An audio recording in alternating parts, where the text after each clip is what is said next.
Welcome to my tutorial on the Christmas song, aka Chestnuts Roasting on an Open Fire. I'll be examining only the music structure of the song, of course along with some alternative harmonies, which I think you'll enjoy. However, I strongly urge that you examine the lyrics on your own, since they do work very well with the music. The song itself is based on the AABA format, the B being the bridge or the release. I'll be doing this presentation in the key of E flat, since that seems to be the standard key that's used. However, we know that singers have a big bearing on the key that is chosen for. Let's get started by looking at the first two bars, which have at least two variations. Here I'm starting on a 1 chord, the E flat, moving to the 5 chord, B flat 7, pushing right back into the 1 chord, E flat major 7 in this case, back up to the 4 chord, the A flat, which sets up the 5 chord, B flat 7, as a subdominant to dominant, and of course back into the 1 chord. I personally prefer the Nat King Cole version, where they walk up to the 4 chord, starting off on the 1 chord, E flat, through the 2 chord, F minor, 3 chord, G minor, up to the 4 chord, A flat major, all up to primary moves, and then turns right around and walks right back down again, all down to secondary chord movements. It sounds something like this.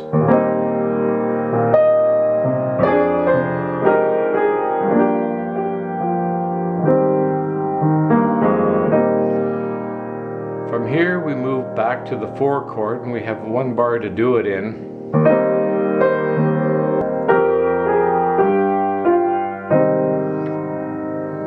That didn't sound too impressive. This is probably a great opportunity for tonicization to step in. Oh, the 1 chord goes to the 4 chord, but let's give it a bit of a push. So if I start off my 1 chord, turn it into a 5 of 4 by dropping onto the 7. So it's now dominant, the 5 of the 4 chord, into the 4 chord. Mind you, any arranger with a salt knows that any 5 chord can be split between a 2 and a 5. So the 2 chord of A flat would be B flat minor, the 5 of A flat would be E flat 7, and then into the A flat. Of course, the A flat is the 4 chord, so we'd have to call it the 2 of 4, 5 of 4. Oh, that's much better.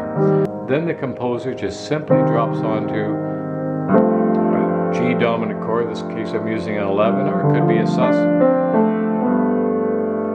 Absolutely nothing to do with the key of E flat, but everything to do with tonicizing the 6th chord, which is C minor. So G is the 5 of C, C minor is the 6th chord in E flat, so it goes up to the 6th chord.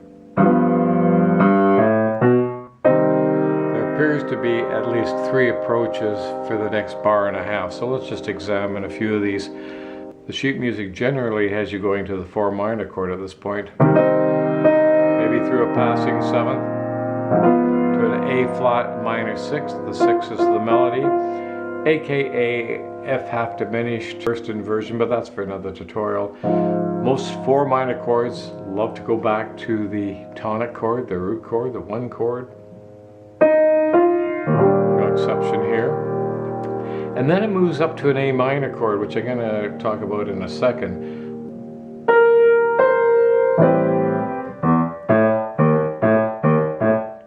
Seems like a bit awkward leap. 3 whole tones. We got a tritone here. Must be equal division of the octave, and I've talked extensively about that in other tutorials. It works beautifully. Let's listen to it. Yeah, no problem there. If you didn't want that leap, some arrangers will have it go to the 4 minor, but instead of going to the 1 chord, go to the substitute, the 3 chord. Then it's only an up to primary movement to our A minor chord. Other arrangers like to stay on the 6th chord and maybe use some inner movement. So having root drop to the major 7, so we have a C minor major 7, then drop to the 7, C minor 7, and then move to the A minor, and it sounds like this.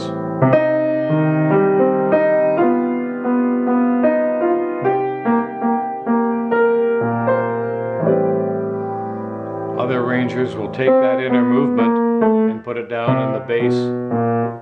Sounds really nice because it falls right onto the A minor chord.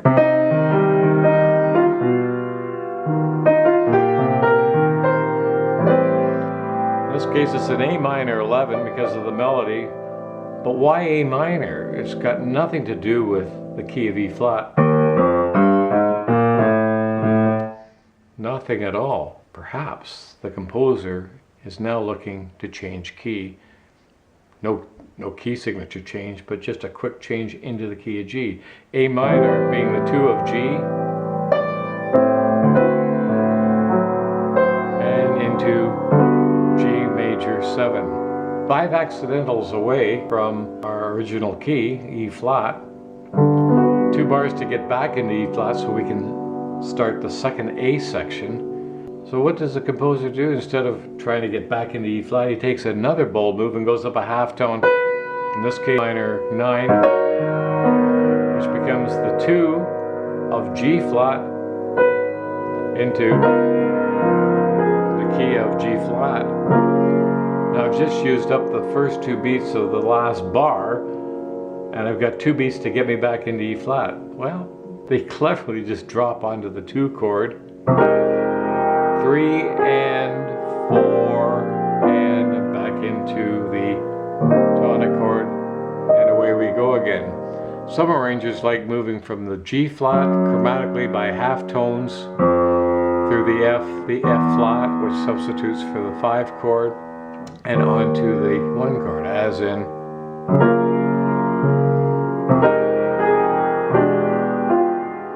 sounds quite delightful. Now we enter the second A section, pretty well much the same as the first with any of those variations. Let's pick it up from the 6th chord.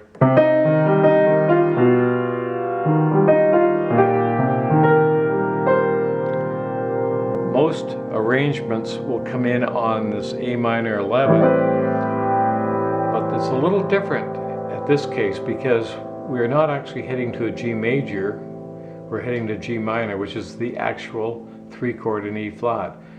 So if I was looking at G minor, the 2 chord in G minor, the regular form, is A diminished. So I should really be picking up that flat 5 to the dominant, the D7, flat 9 in this case.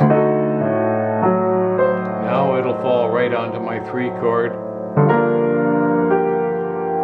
Normally I go up 4 to the 6. I'm going to go up to the root, but I'm going to change the C minor chord to a 5 of the F minor.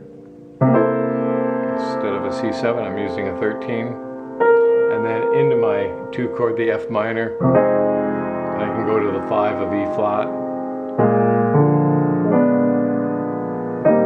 Or pass through the flat 2.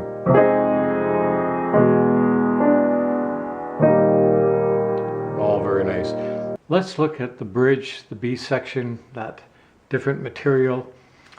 You'll still see that the continuity with the other A sections still remain in place with the use of tonicization and those short key changes. We're going to be starting on a 1 chord and we're going to be moving to the 4 chord, the A flat.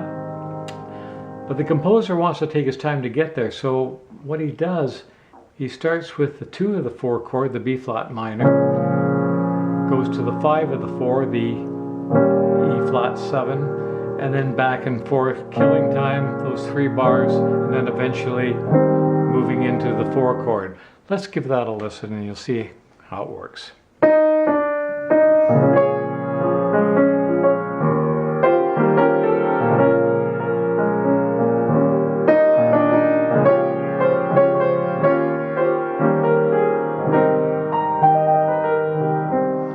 Now at this point he moves into the 4 minor,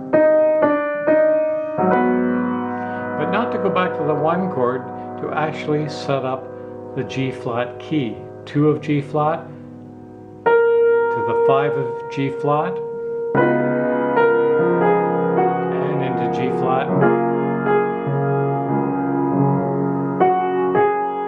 And then he does a beautiful move here. Doesn't have to get back quite as fast as he did before. He's got 2 bars to do it, so he's going to leap down 3 whole tones, you guessed it, equal division of the octave, right onto the C minor. It sounds beautiful. Oh, lovely. C minor 11. Normally it would be an up 4 to the 2 chord, the F minor, but what the composer wants to do is tonicize the 5 chord, make it a stronger push into the 5, so it'll be a dominant chord. I'm going to make it a 13. And then we pull it back to the actual 2 chord itself, minor form, which drops beautifully onto the dominant 5 chord, the B flat 7, flat 9 if you will, and back into the 1 chord. Or of course we could go from the 2 chord through the flat 2 and into the 1 chord. In the Nat King Cole version, they do a neat thing. They come back again and do an instrumental on the bridge. Same harmony, nothing's changed in the harmony, but the second half of the bridge, the whole melody has changed. They do something like this.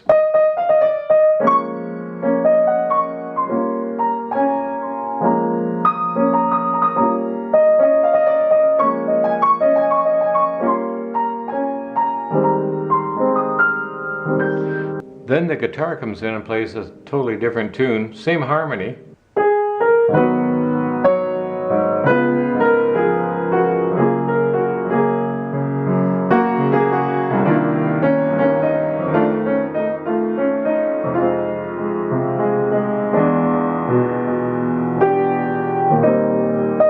And around again.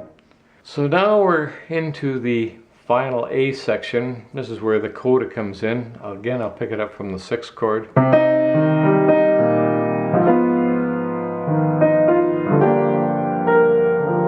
We'll go to that A minor 11, but we're not heading into the key of G at all here. We're coming to the end of the song with a coda. They use a flat 2, the A flat is a dominant chord. In this case I'm using an A flat 9 to fall onto the 3 chord. So a 3, up 4 to the 6, up 4 to the F, up 4 to the B flat, and you can repeat that phrase as many times as you want.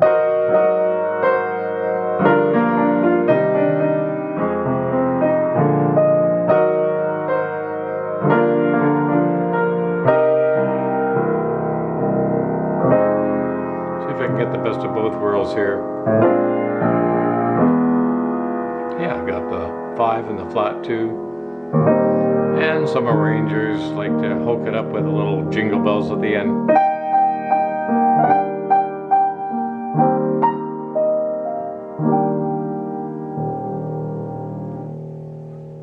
Well, I hope you enjoyed my little tutorial. Opened up some doors for you on some alternative harmonies for the Christmas song, as well as a bit of understanding of how the structure works. Have a great day. Bye for now.